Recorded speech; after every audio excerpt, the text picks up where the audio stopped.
Hi everyone, this is Amanda from devotioninaction.com, and I'm coming to you here in John 4.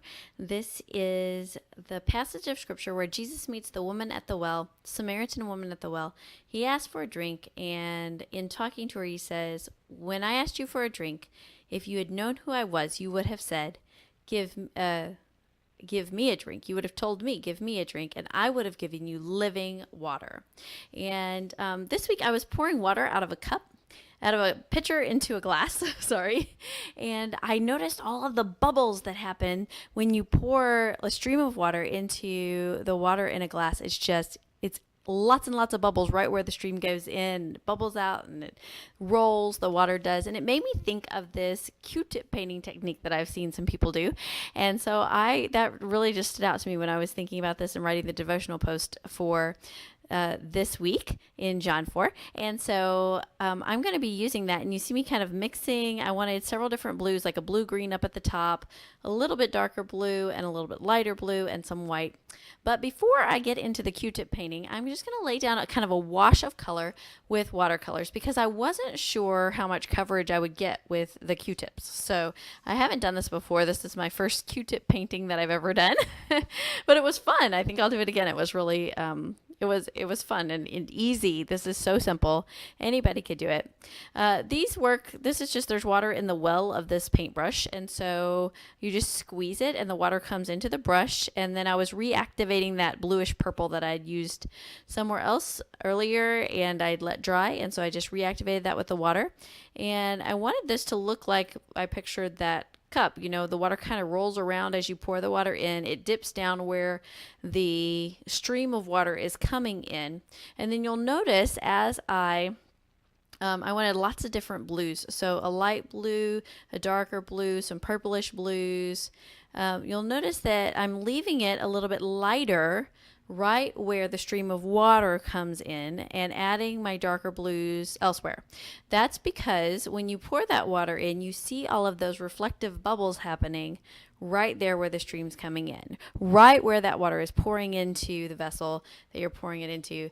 You see that stream of water. And I gotta say, I actually really like the watercolor just like this.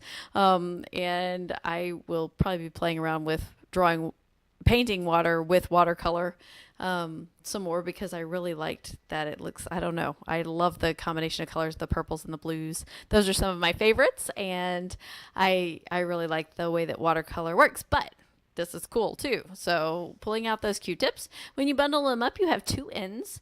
So that's 4 colors for 2 bundles. And like I said, I'd never done this before, so I wanted to see how it would react. So I used the light blue first, and then I came in with the dark blue. Your base is going to be your darkest color because you want to build lighter colors on top of it, and that way they're visible, right? So I brought that darker color down, and now I'm coming around the edges, and then I'm just going to go a free-for-all with these dots because I started feeling like how it was going to react as I put it on the paper, and I was really liking it and having fun. So lots and lots of dark blue dots, but you'll notice I'm leaving a lighter space, an emptier space, right where that stream of water pours in. That's intentional because I'm going to put a lot of white bubbly dots right there. So where that water pours in is going to be a lot lighter than the rest of the water. So then in between each coat of paint, I went ahead and just hit it really quickly with my heat gun to dry it. I don't know if that's necessary. Like I said, this is my first attempt at a Q-tip painting, and so I was being uber cautious, and I went ahead and dried in between every layer. That greenish bluish color is more blue-green to the eye than it is to the camera. It's looking really green on camera, but it is a little more blue-greenish in person, I guess. Colors aren't always as true on camera.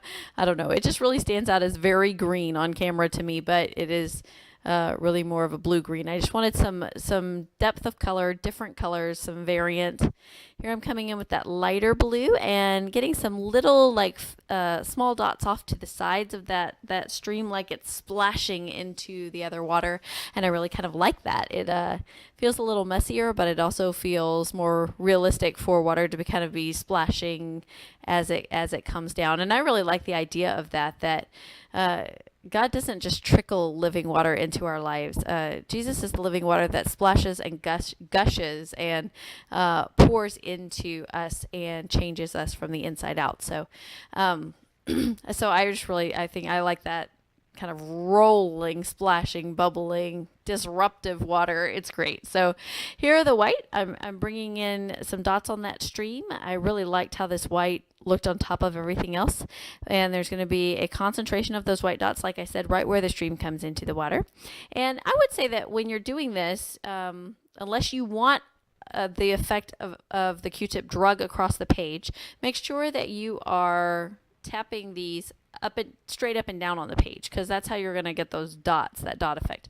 If you rub it against the page, you're going to get a rubbed effect. And I am going to do that in a moment, just for something special that I wanted coming out of the picture. But so I'll show you that in a minute. But for the most part, straight up and down provides that dot look. So that's the water. I'm going to come back in with my watercolors and paint the picture. You saw me kind of squeeze that over the blue. It looked like I was picking up blue pigment, but I wasn't. I was squeezing out the extra blue that was in the tip of this brush. So to wash out the brush, all you do is just squeeze out more water. It rinses through the brush, and then you can pick up different colors with your brush once you've squeezed out the excess color that was already left over in your brush.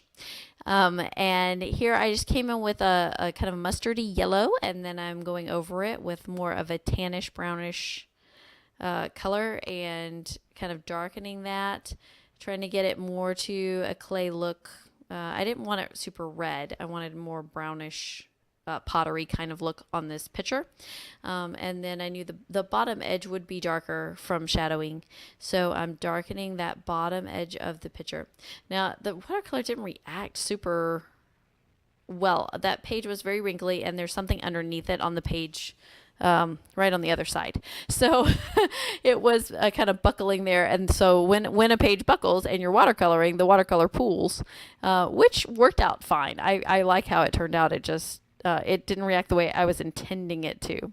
And then in the inside, the hole, the opening of the picture, I just added a little bit of blue to that. It turned almost greenish, and I didn't like how green it was. So I'm going to pick up a Q-tip with some of that blue and drag it back up into the picture. This is what I'm talking about. If you want it to go in a certain place, then you're going to drag the Q-tip with the paint onto it. And I didn't put a lot of paint on it. I just put a little paint on it to get the same color blue coming out of the picture as there is flowing down in those bubbles. And then I'm just going to grab a 0.5 micron pen. This is black, just to do the outline of the picture. I wanted that to stand out more. The pencil disappeared as I did the watercoloring, so I just wanted the edges of that picture to really kind of stand out. And there you go, that's the picture. And then I wanted to highlight one of the verses. And in John 4, let's see, it's verse 10. Jesus says, "If you knew the gift of God and who it was that is saying to you, 'Give me a drink,' you would have asked him, and he would have given you living water." And I'm just taking my watercolor in the blue of the water that I've used and highlighting that. It got a little dark. I couldn't read the words anymore. And so I just took a baby wipe and just plopped it straight up and straight down onto the page and straight back up again, and it picked up that color. Well, then it took up all of the color from the words living water, so I added a little bit more there. And now I'm going to take my heat gun and just hit that, make sure it's dry. I'm going to do some hand lettering, and sometimes I lay my hand across a page when I'm hand lettering, and I didn't want to rub that and smear it. See, there you go. I just put my hand right down on top of it. And I'm trying to figure out where to write, and I decided I wanted all the words to go underneath that stream of water and kind of be a part of that picture. So I'm just bubble lettering the word good. The title of this devotional is Drink the Good Stuff. And I will link in the comments below to the devotional video and the devotional post at devotioninaction.com. But I'm just writing bubble letters for good and just cursive for stuff. And then I'm going to come in and print drink the right above it really small. I'm still using the 0.5 micron pen in black. It's a Sakura. I don't know if that's the way you say that. I'll link to it though in the comments, in the description. I'll link to it.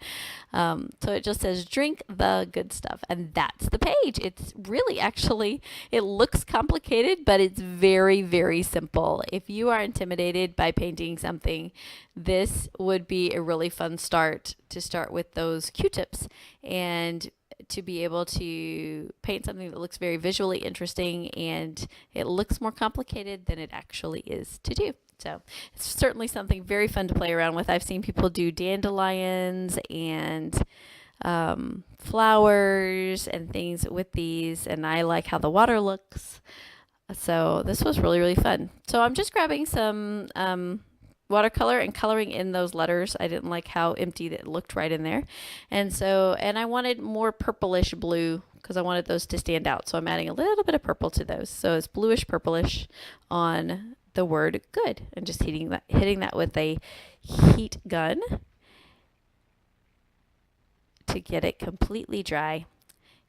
And there you go. I'll give you an up close view of it. Here we go. So you can see how I've outlined that picture and the shading on the bottom of it. And then those dots come out looking like that.